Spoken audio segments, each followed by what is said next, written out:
Hello my dear friends, तो क्या हाल चाल है आप सभी के? बढ़िया एकदम। मैं आप सभी का स्वागत करता हूं इनऑर्गेनिक केमिस्ट्री के सेकंड चैप्टर में, जिसका नाम है केमिकल बॉन्डिंग।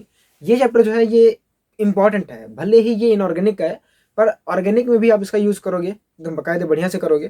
ठीक है, तो आप हेडिंग डाल लीजिए और नया चैप्टर है और चैप्टर का नाम है केमिकल बॉन्डिंग। और ये इम्पॉर्टेंट चैप्टर है ना। अगर आप इसके जे नीट पॉइंट ऑफ व्यू से देखो तो ये एक इम्पॉर्टेंट चैप्टर होता है, केमिकल बॉन्डिंग। ठीक है, तो केमिकल बॉन्डिंग में बेसिकली हम बॉन्ड के बारे में पढ़ने वाले हैं और क्लास 10th में आप लोगों ने बॉन्ड के बारे में पढ़ लिया है। तो केमिकल बॉन्डिंग में हम लोग बात करने वाले हैं केमिकल बॉन्ड्स के बारे में। अच्छा ये बताओ, केमिकल बॉन्ड्स होते क्या हैं? देखो, केमिकल बॉन्ड के बारे में बात करने वाले हैं। केमिकल बॉन्ड क्या है कि जो दो मॉलिक्यूल्स को पकड़ के रखे, अट्रैक्ट करके रखे, या attraction force between two chemical species, है ना, तो उसे हम लोग बोलते हैं केमिकल बॉन्डिंग। तो केमिकल बॉन्डिंग की जो डेफिनेशन है बेसिकली अगर हम बात करें तो ये एक टाइप का अट्रैक्शन फोर्स होता है। Attraction force between chemical species. आपके पास कोई भी केमिकल स्पीशी है, उनके बीच में जो फोर्स रहता है उससे हम लोग बोलते हैं केमिकल बॉन्ड। अब ये केमिकल स्पीशीज क्या होती है? आपकी केमिकल स्पीशीज या तो एटम हो सकती हैं, या तो मॉलिक्यूल्स हो सकते हैं, या तो आयंस हो सकते हैं। तो इन्हें कैसे याद कर सकते हो? इन्हें आप एम से याद कर सकते हो ना। A for atom, I for ions और एम फॉर मॉलिक्यूल। तो वो आपकी केमिकल स्पीसीज है। जो एनसीईआरटी डेफिनेशन लिखती है वो ये है, ए फोर्स दैट एक्ट्स, मैं लिख देता हूँ ना, टीप के लिखता हूँ। तो ये नॉर्मली अपने पास डेफिनेशन है। दूसरी डेफिनेशन क्या है वो अपने पास है। तो आपके सामने ये डेफिनेशन जो है वो बुक वाली लिख दी है। ठीक है, कि क्या है कि एक फोर्स है, क्या है पहले तो केमिकल बॉन्ड क्या है। तो केमिकल बॉन्ड जो है, ये केमिकल बॉन्ड ही लिखो। केमिकल बॉन्ड जो है एक टाइप का फोर्स है। वो किन के बीच में काम करता है? वो काम करता है दो या दो से ज्यादा मॉलिक्यूल्स के बीच में। और इसका काम क्या होता है? क्या होता है? इसका काम करता है उनको होल्ड करके रखना, उनको पकड़ के रखना। कैसे? स्टेबल मॉलिक्यूल के रूप में, है ना, स्टेबल मॉलिक्यूल के फॉर्म में। समझ आया? नहीं समझा? जैसे देखो, इंसानों के बीच में भी, हमारे बीच में भी बॉन्ड रहते हैं। बॉन्ड क्या होता है कि बॉन्ड हमको स्टेबल बनाते हैं। भाई अगर कोई अकेला इंसान है वो थोड़ा स्टेबल कम होता है। अगर वो, जैसे आप दोस्त बनाते हो, तो दोस्त क्यों बनाते हो हर जगह पे जाके? भाई कोई साथ रहेगा, आप बॉन्ड बनाओगे तो आप स्टेबल फील करते हो। तो वही यहाँ पे कि दो मॉलिक्यूल्स के बीच का जो फोर्स होता है, ये केमिकल बॉन्ड एक टाइप का फोर्स है जो दो या दो से ज्यादा मॉलिक्यूल, सॉरी, एटम्स के बीच में लगता है। देखो, मॉलिक्यूल्स के बीच में भी लगता है, जो दो या दो से ज्यादा एटम्स के बीच में लगता है और उन्हें एक स्टेबल मॉलिक्यूल बनाता है। ये डेफिनेशन है। और अपने लिए तो डेफिनेशन क्या है कि ये एक टाइप का अट्रैक्शन फोर्स है जो केमिकल स्पीशीज के बीच में लगता है। ठीक है, अब बात आती है कि ये जो मॉलिक्यूल्स हैं ये बॉन्ड क्यों फॉर्म करते हैं? भाई इनकी जरूरत क्या है? तो इनकी जरूरत क्यों पड़ी, इसके बारे में अपने पास दो टाइप की अप्रोच है। पहला अप्रोच आपने पढ़ा था जो क्लास 10th का है कि भैया ऑक्टेट कंप्लीट करने के लिए, किस लिए, मैं इधर आता हूँ, मतलब खड़े आता हूँ। ऑक्टेट कंप्लीट करने के लिए क्या करते हैं, ये अपने बॉन्ड बनाते हैं। ये आपकी ऑक्टेट रूल हो गया, जिसको हम लोग पहला ही टॉपिक है पढ़ेंगे, ये तो इंट्रोडक्शन है। फिर आपका है मॉडर्न अप्रोच, जो कि हमने आगे डेवलप की। वो ये है कि देखो, कोई भी चीज होती है वो अपने लोअर एनर्जी स्टेट में स्टेबल होती है। जैसे किसी की एनर्जी ज्यादा होगी तो वो अनस्टेबल होता है एज ए कंपेयर टू जिसकी एनर्जी कम होगी उसके। जैसे मान लो आपकी एनर्जी कम हो गई, आप थक चुके हो, तो आप स्टेबल होकर बैठ जाओगे। पर अगर आप के पास बहुत ज्यादा एनर्जी है तो आप क्या करोगे? भाई ये भी करना, ये भी करना, ये भी करना, ये भी करना, मतलब आप एनर्जेटिक रहोगे और आप जितने काम है वो करोगे। पर अगर आपकी एनर्जी खत्म होगी तो आप स्टेबल हो जाओगे, एक जगह बैठोगे, आराम करोगे। तो वही यहाँ पे बताया गया है कि जो मॉलिक्यूल है, जो एटम है, वो बॉन्ड इसलिए बनाते हैं ताकि वो स्टेबल हो जाए। भाई स्टेबल होने के लिए कुल मिला के यहाँ पे स्टेबल होने की पंचायत चलेगी। और स्टेबल होने के बाद हम लोग आगे बात करने वाले हैं। और इसमें पहला रहेगा आपका कॉजल लुईस ऑक्टेट स्ट्रक्चर। तो आप इसको नोट कर लो, फिर आपको नोट के फॉर्मेशन में मिल जाएगा। आइए हम लोग बात करने वाले हैं, अगली हेडिंग डालिएगा, कॉज ऑफ केमिकल कॉम्बिनेशन। तो केमिकल कॉम्बिनेशन का कॉज क्या है, यानी केमिकल बॉन्ड का एक जो केमिकल कॉम्बिनेशन होता है, तो इसकी जो अगली हेडिंग रहेगी आपकी, कॉज ऑफ केमिकल कॉम्बिनेशन। आपके पास एक अप्रोच है, जैसे हम लोग बोलते हैं अकॉर्डिंग टू ऑक्टेट रूल, है ना। पहला जो है वो अकॉर्डिंग टू ऑक्टेट रूल है कि भैया देखो केमिकल कॉम्बिनेशन इसलिए होता है कि ताकि वो अपना 8 इलेक्ट्रॉन कर सके। तो to acquire 8 electron in their valence shell, in their valence shell, इसे बोलते हैं ऑक्टेट रूल। क्या बोलते हैं? ऑक्टेट रूल, जो अपने क्लास में तो पढ़ा था, नहीं पढ़ा है? पढ़ा है ना, पढ़ चुके हो एकदम बढ़िया से। तो 8 इलेक्ट्रॉन अपने वैलेंस शेल में एक्वायर करने के लिए, रखने के लिए क्या करते हैं, केमिकल कॉम्बिनेशन करते हैं। ये ऑक्टेट रूल था, लेकिन कहीं कहीं पे ये वायलेट भी हो रहा था, तो आगे पढ़ने वाले हैं। दूसरी जो अप्रोच है जो ज़्यादा सही है वो ये है, वो आप लिखिएगा, to acquire stable of, to acquire state of, to acquire state of minimum potential energy, to acquire state of minimum potential energy. ये क्या है? ये आपकी मॉडर्न अप्रोच है।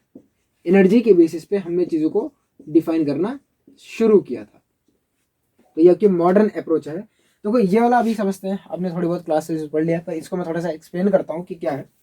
तो एनसीईआरटी अपने लिए एक तो ग्राफ बनाती है कि भाई ये आपकी पोटेंशियल एनर्जी है, ठीक है, और ये डिस्टेंस है दो मॉलिक्यूल्स के बीच का। देखो डिस्टेंस कुछ भी हो सकता है, ठीक है, ये आपका आ रहा है, देखो काफ़ी डाउटफुल वाला ये नेचर हो सकता है। चलो ठीक है, कुल मिला के हमको ये नहीं समझना। तो ये मान लो आपका आर है, ये आपको डिस्टेंस बताता है, ये आपका पोटेंशियल एनर्जी का ग्राफ है, पोटेंशियल एनर्जी वर्सेस डिस्टेंस का ग्राफ है। तो शुरुआत करते हैं कि मान लीजिए आपके पास जो दो मॉलिक्यूल्स है वो बहुत दूर दूर है, मतलब भाई दो मॉलिक्यूल के बीच में अभी कोई इंटरेक्शन नहीं है, तो उनकी पोटेंशियल एनर्जी 0 होती है, ठीक है। अब आप उन दोनों मॉलिक्यूल्स के पास लेके आओगे, भाई पास आएंगे तभी तो बॉन्ड होगा, भाई दूर दूर पे कभी बॉन्ड बना नहीं है, पास आए तभी बॉन्ड बना है ना। तो अब क्या कर रहे हो, इनको पास लेके आ रहे हो। जब इनको पास लेके आओगे तो इनकी पोटेंशियल एनर्जी घटना शुरू होगी। मान लो अभी शुरुआत में इनकी पोटेंशियल एनर्जी एकदम से मतलब इन्फिनाइट पे जाके 0 थी, इन्फिनाइट पे लाइन जाके मिलती है, और इन्फिनाइट पे जब इनके बीच की डिस्टेंस क्या थी, इन्फिनाइट थी, तब इनके बीच की पोटेंशियल एनर्जी क्या थी, वो 0 थी। अब हमने क्या किया, इनके बीच की पोटेंशियल एनर्जी या सॉरी डिस्टेंस को कम करना शुरू किया, यानी इनको पास लेके आना शुरू किया। तो जब इनको पास लेके आया तो इनका जो पोटेंशियल एनर्जी का कर्व था वो जैसे पोटेंशियल एनर्जी घटना शुरू हो गई, ठीक है, पोटेंशियल एनर्जी घटना शुरू हो गई, और मान लेते हैं इस पॉइंट पे हमको इतने डिस्टेंस मिला है कि अब ये टच हो चुके हैं। अब यहाँ पे इस पॉइंट पे ये दोनों जो मॉलिक्यूल्स जो अभी दूर थे ये अब टच हो चुके हैं। अब हम उनको और भी पास लेके आ रहे हैं, और पास लेके आना शुरू किए। तो और पास लाते लाते ना अब एक टाइम ऐसा आएगा कि जब ये दोनों एक दूसरे में मर्ज हो जाएंगे। तो ये जो पॉइंट है, देखो जब पास लाओगे तो इनके बीच की डिस्टेंस कम होगी, और ये ऐसा पॉइंट था जहाँ पे दोनों के बीच में बॉन्ड बन गया, दोनों एक दूसरे के ऊपर ओवरलैप हो चुके हैं। अगर अब हम सोचे कि क्या इनको और पास ला सकते हैं, तो जब देखा गया इनका जो कर्व था पोटेंशियल एनर्जी बढ़ना शुरू हो गई थी। जब इनके बीच की डिस्टेंस को यहाँ से और कम करना शुरू कर दिया गया तो देखा गया कि यहाँ के बाद पे पोटेंशियल एनर्जी का देखो कर्व बढ़ रहा था। ये पहले तो ग्राफ है आपके एनसीईआरटी में बना हुआ है, आप थोड़ा आगे 2-3 पेज पलटोगे तो आपको मिल जाएगा। मुझे एक्चुअल पेज अभी याद नहीं आ रहा है, ठीक है, जो देखो। तो आप इसको देखो ओपन, क्या ओपन करने की बात कर रहा हूँ, देखो आप जब इनको पास लेके, अब देखो क्यों ऐसा हो रहा है, सुनो भाई, ये आपका एक एटम है, ठीक है, आपका ये एक एटम है। अगर एटम है तो आपने एटॉमिक स्ट्रक्चर में पढ़ के रखा है कि उनका एक न्यूक्लियस भी होगा। अच्छा ये दूसरा एटम है और उसका भी एक न्यूक्लियस होगा। अब इसमें इलेक्ट्रॉन भी होंगे, क्या होंगे भाई, अगर ये न्यूक्लियस है तो यहाँ पे आपके इलेक्ट्रॉन्स भी प्रेजेंट होंगे। ये आपका इलेक्ट्रॉन है, ये दूसरा इलेक्ट्रॉन है। इस इलेक्ट्रॉन पे ये वाला जो न्यूक्लियस है वो फोर्स लगा रहा होगा, इस पे ये वाला फोर्स लगा रहा होगा, और इस पे ये वाला न्यूक्लियस फोर्स लगा रहा होगा। ये है फोर्स ऑफ अट्रैक्शन। कौन सा फोर्स है? Force of attraction.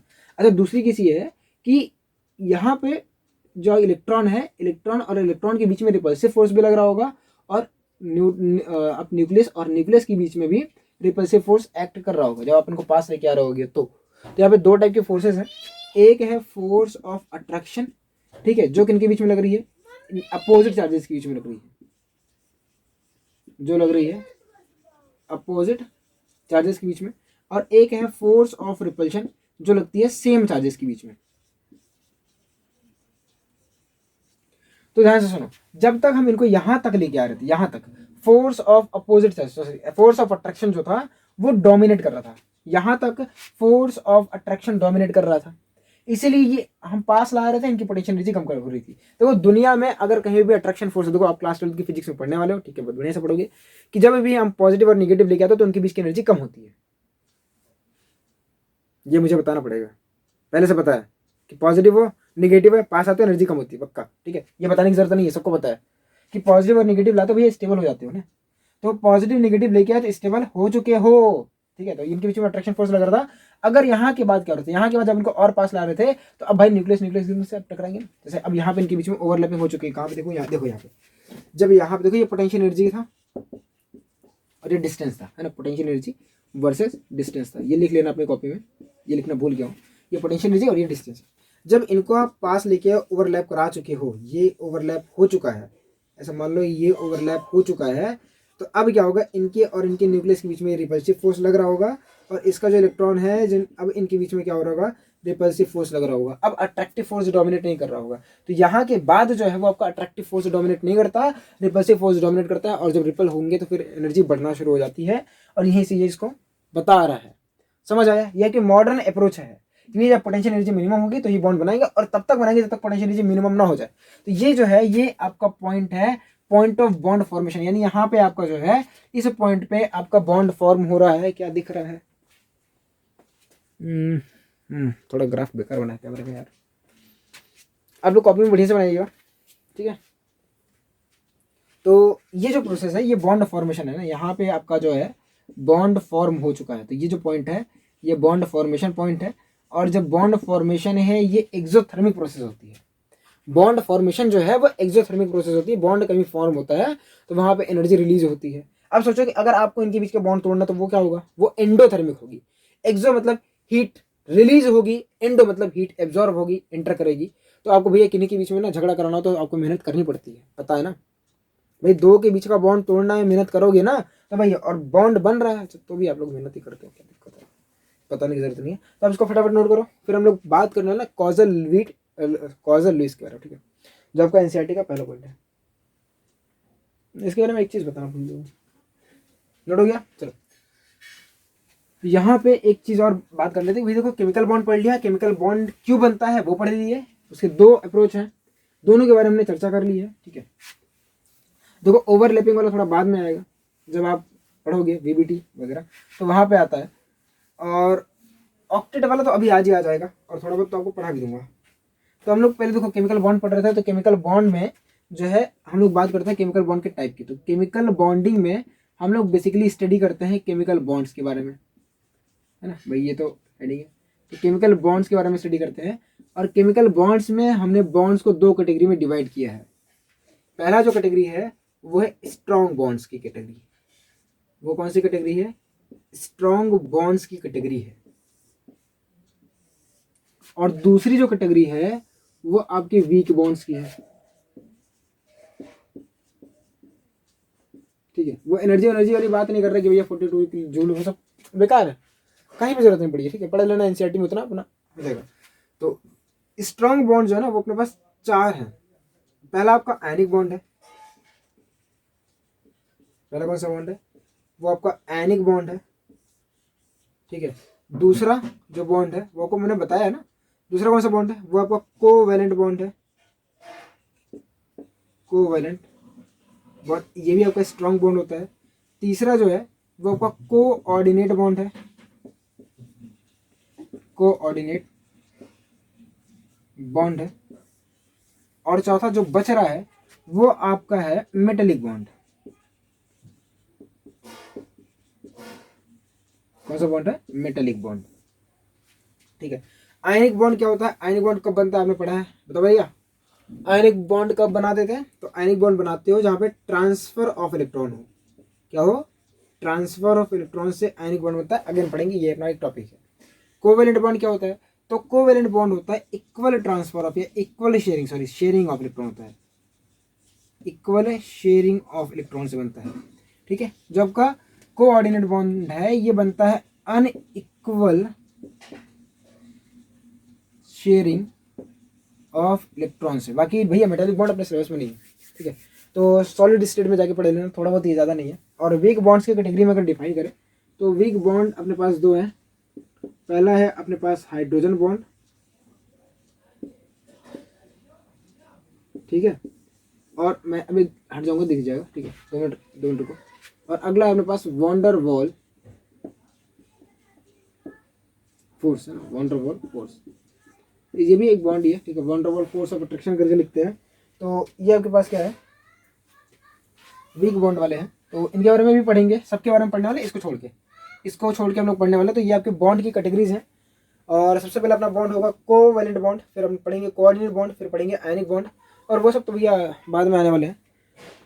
तो आप तो पहले फोर्ट टक से नोट करो, फटाफट नोट करो। तो अगला अपने पास है जो कॉजल लुईस अप्रोच या ऑक्टेट रूल है, इसके बारे में जो भी 3 पॉइंट्स अपन लिख के लेके आए, ठीक है, ताकि टाइम ना लगे।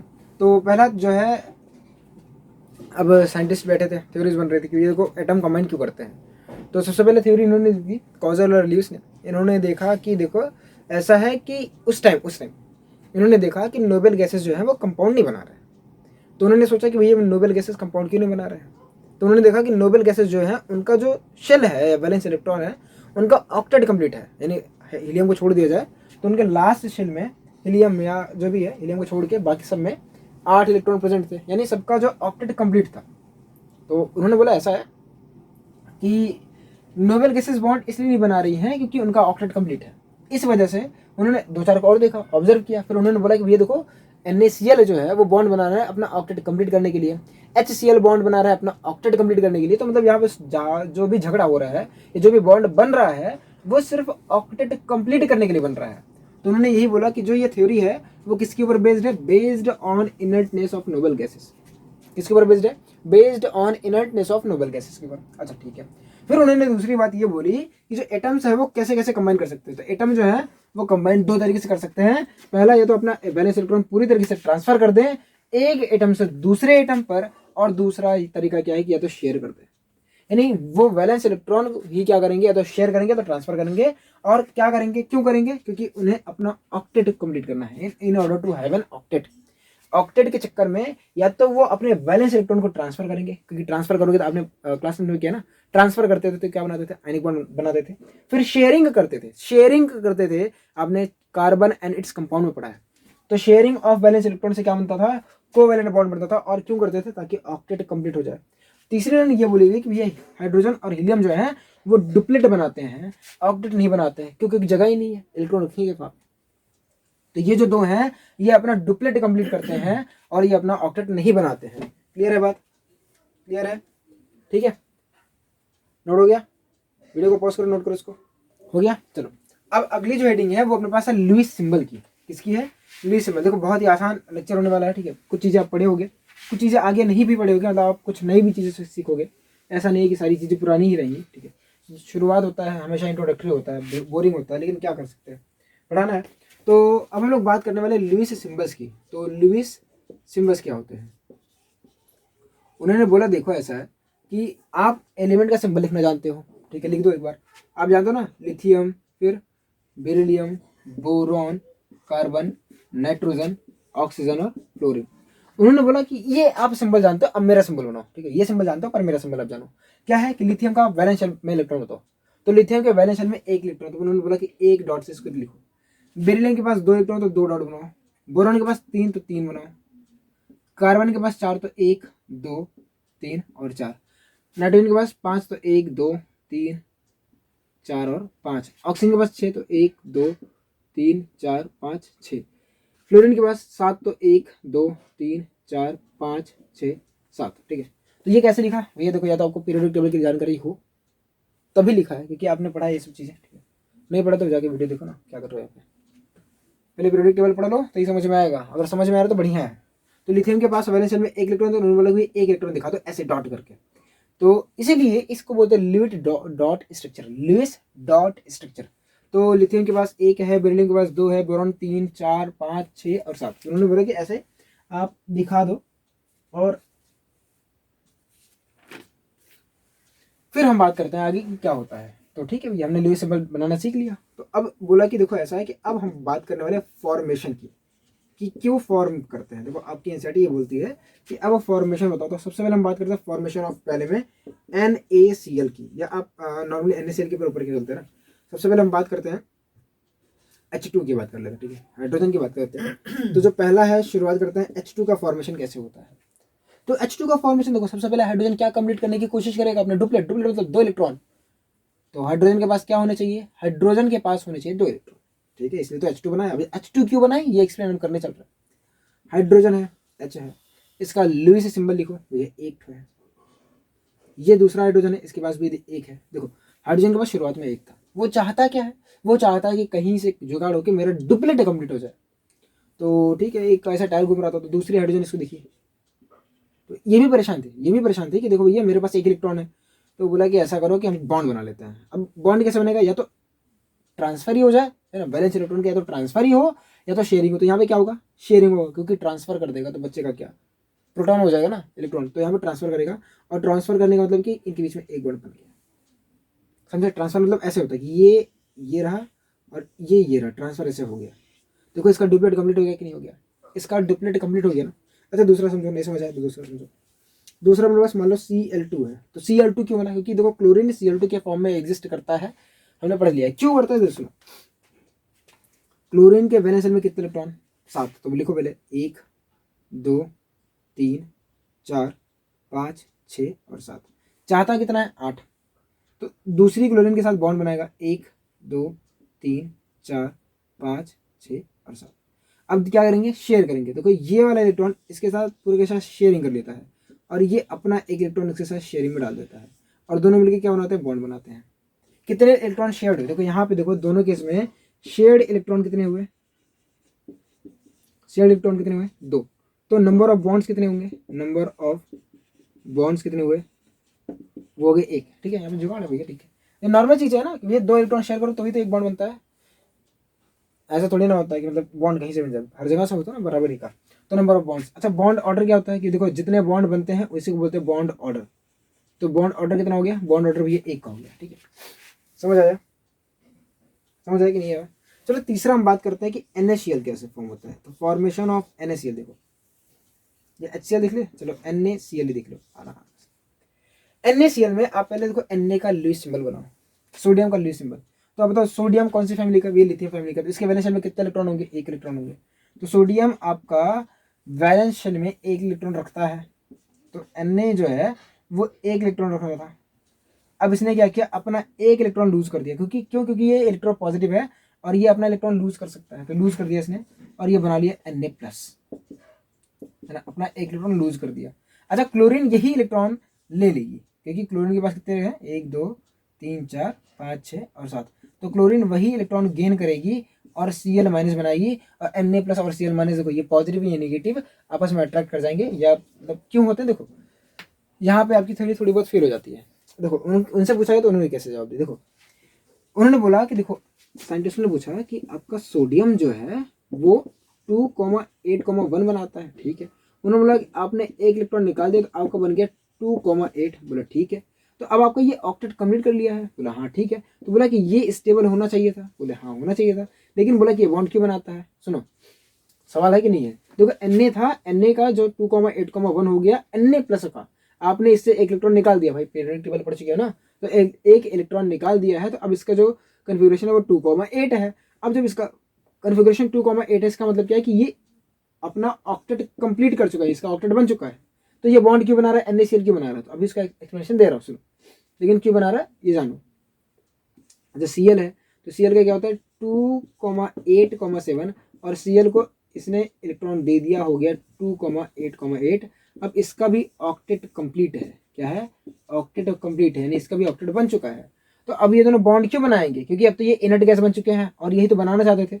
तो उन्होंने बोला देखो ऐसा है कि ये पॉजिटिव और नेगेटिव, हम फिजिक्स जानते हैं, हमने पढ़ा है कि पॉजिटिव और नेगेटिव में हमेशा होता है अट्रैक्शन, और यही वजह है कि यहाँ पे Na प्लस और Cl माइनस में हो रहा है अट्रैक्शन, समझे। अच्छा दूसरी अप्रोच ये है कि भैया Na प्लस और Cl माइनस अट्रैक्ट हो गए, क्योंकि अभी भी इनके पास एनर्जी कम करने का चांस था, समझ आई बात। तो ये आपका एक्सप्लेनेशन है कि Na प्लस और Cl माइनस बॉन्ड क्यों बनाते हैं, जबकि Na प्लस का ऑक्टेट कंप्लीट है और Cl माइनस का भी ऑक्टेट कंप्लीट है, तो समझे। चलो नोट करो इसको फटाक से। अगला हम बात करते हैं कि भैया आगे के हम कैसे बॉन्ड फॉर्म करते हैं।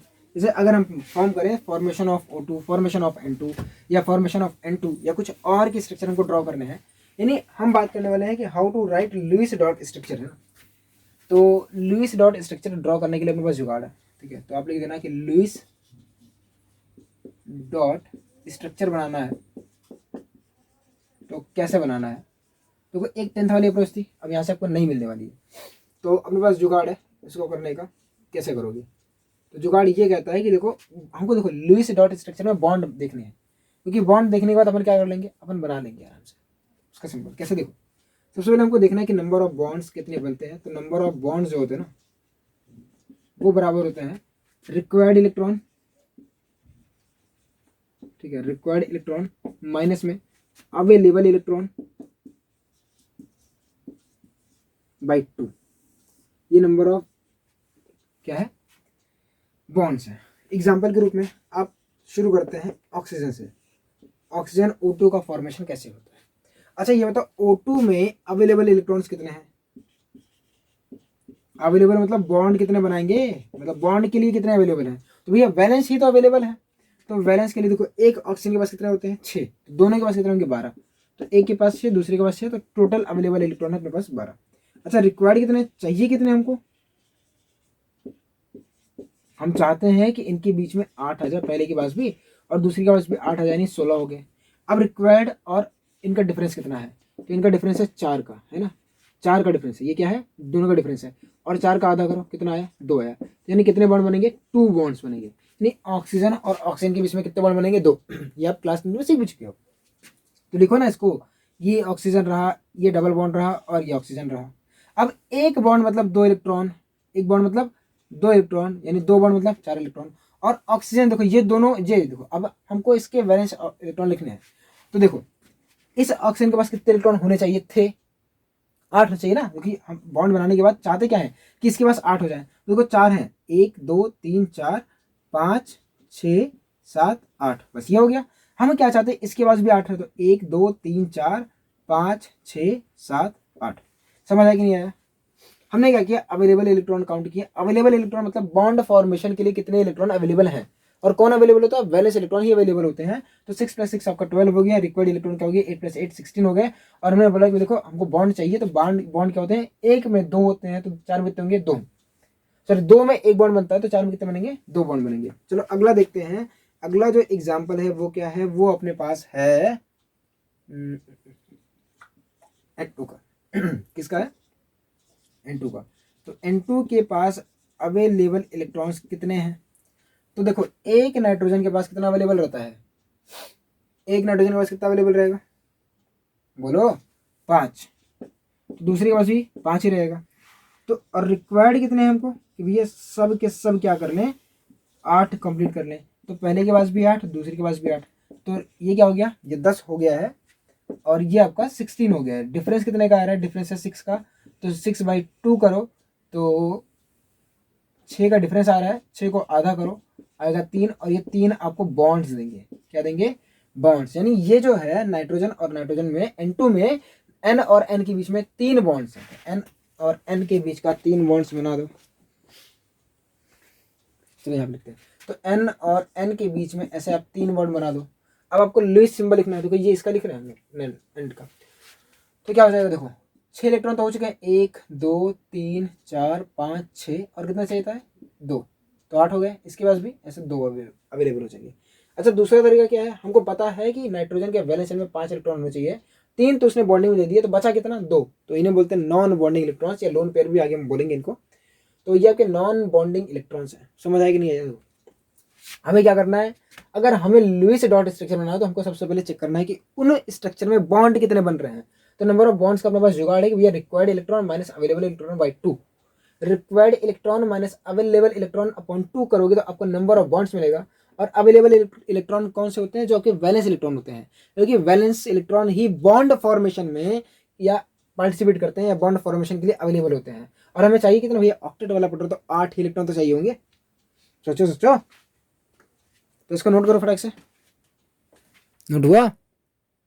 चलो आगे हम बात करते हैं कुछ अच्छी स्पीशीज की। जैसे अब तक आप ये सब पढ़ चुके थे, अब इसी जुगाड़ से हम लोग देखो कितने भयंकर भयंकर मॉलिक्यूल्स जिनको आपको टाइम लगता था बनाने में, अब उन्हें हम कितनी आसानी से बनाएंगे। देखो जुगाड़, तो जुगाड़ अपने पास है ना। जैसे हम बात करते हैं कि हमने N2 का पढ़ लिया, अब हम लोग बात करते हैं स्ट्रक्चर ऑफ CO। तो CO में सबसे पहले आपको क्या काम करना है, कुछ नहीं देखना है आपको। सबसे पहले देखो कि इसके पास अवेलेबल इलेक्ट्रॉन कितने हैं। तो अवेलेबल इलेक्ट्रॉन कितने अवेलेबल है अपने पास, तो अवेलेबल इलेक्ट्रॉन्स जो है वो अपने पास अवेलेबल कितने हैं, अरे रुक जा भाई कितनी बार बोलेगा एक चीज़। तो कार्बन के पास होते हैं कितने, 4 की 6, तो 4 अवेलेबल हैं। ऑक्सीजन के पास 6 अवेलेबल हैं, तो नेट में कितना हो गया भैया 10। अवेलेबल कितने इलेक्ट्रॉन है, 10 इलेक्ट्रॉन अवेलेबल हैं। और हमको रिक्वायर्ड कितने हैं, तो जो रिक्वायर्ड इलेक्ट्रॉन है वो आपका 8 + 8 यानी 16 है। तो 16 इलेक्ट्रॉन हमको रिक्वायर्ड है। दोनों का डिफरेंस कितने का आ रहा है, 6 इलेक्ट्रॉन का आ रहा है। इसको बाई 2 करो तो आएगा 3 बॉन्ड, है ना। जितने इलेक्ट्रॉन है उसका आधा बॉन्ड बताता है। तो कार्बन और ऑक्सीजन यानी कार्बन मोनोऑक्साइड में बॉन्ड कितने होंगे, 3 होंगे। ठीक है, अब लुईस सिंबल बना दो। तो ये देखो ये 6 हो गए, ये 1 2 3 4 5 6, और यहाँ पे क्या हो जाएगा 7 8। तो ये हो गया 7 और ये हो गया 8, सेम चीज का 7 और 8। ठीक है, बाकी देखो फॉर्मल चार्ज वगैरह सीख के हम इसको और एक्यूरेट स्ट्रक्चर ड्रॉ करेंगे, पर अभी के लिए इतना ही काफी है। तो ये आपने स्ट्रक्चर ड्रॉ कर दिया, वही एनसीईआरटी में देखो ऐसे ही ड्रॉ किया गया है। ठीक है, अगला अपने पास है CO2 का स्ट्रक्चर ड्रॉ करना है, CO2 का। तो CO2 का सेम तरीके से आप ड्रॉ करो। पहले वीडियो को पॉज करो और डाउन करो, बनाओ इसको, जल्दी करो। तो CO2 में ध्यान से देखो, अवेलेबल इलेक्ट्रॉन जो है कितने हैं, कार्बन के पास है 4, एक ऑक्सीजन के पास 6, तो 2 के पास 6 भी होगा ना। तो ये पहला कार्बन है, दूसरा ऑक्सीजन। ठीक है, रिक्वायर्ड कितने हैं, तो रिक्वायर्ड इलेक्ट्रॉन जो है वो हम चाहते हैं कार्बन के पास भी 8 आ जाए, ऑक्सीजन के पास भी 8 आ जाए, और इस वाले ऑक्सीजन के पास भी 8 आ जाए। तो कितना हो जाएगा 6 6 12 4 16 इलेक्ट्रॉन, और ये हो जाएगा 8 त्रिक 24। तो इनका डिफरेंस कितने का है, तो ये है 8 इलेक्ट्रॉन का डिफरेंस है। 8/2 करो तो हमें मिलेगा CO2 में टोटल नंबर ऑफ बॉन्ड्स 4। कितने बॉन्ड मिलेंगे, 4 बॉन्ड्स मिलने वाले हैं। तो CO2 में नंबर ऑफ बॉन्ड्स कितने हैं, 4 है। तो आप ये देखो C जो आपका सेंट्रल एटम है, देखो जो सबसे कम होता है उसी के अराउंड बॉन्ड बनेंगे। तो C ऐसे बीच में है, इसके इधर आपने O लगाया, इसके इधर आपने O लगाया। आपको टोटल नंबर ऑफ बॉन्ड्स कितने चाहिए, 4। तो पहले आपने बोला ये तू भी 2 ले, तू भी 2 ले, दे दिया। अच्छा, दूसरा तरीका क्या हो सकता है और करके, कि ये आपका C था, ये आपका O था, ये आपका O था। आपने बोला ये देखो पिछली बार तुमको 2 दिए थे, इसको 3 दे दो और इसको 1 दे दो, तो ये भी तो आपका स्ट्रक्चर बन जाएगा। इसको 3 और इसको 1 दोगे तो, समझे। अब वैलेंस इलेक्ट्रॉन लिखना है या डॉट स्ट्रक्चर लिखना है तो कैसे लिखोगे, देखो इस कार्बन के पास कितने इलेक्ट्रॉन है, 1 2 3 4 5 6 7 8, 8 है। अच्छा, इसके पास देखो 1 2 3 4 5 6 7 और 8 हो गए। हमने कार्बन को कंप्लीट कर दिया। ऑक्सीजन के पास देखो 4 है, और कितने होने चाहिए थे, 4 और 6 7 सॉरी 5 6 7 8, वही सेम चीज़ इधर 5 6 7 8 इधर। इसके पास देखो 6 है, 6 2 8, और इसके पास 2 है, तो 6 और 2 2 4 2 6 और 2 8। समझे, देखो बहुत आसान है ना स्ट्रक्चर, दोनों दिख रहे होंगे आपको, बना लिया आपने तुरंत। ठीक है, अगला आपके पास है N3- का, नोट हो गया बेटा। चलो अब हम लोग बात करते हैं N3- का। N3- का स्ट्रक्चर आप ड्रॉ करिए,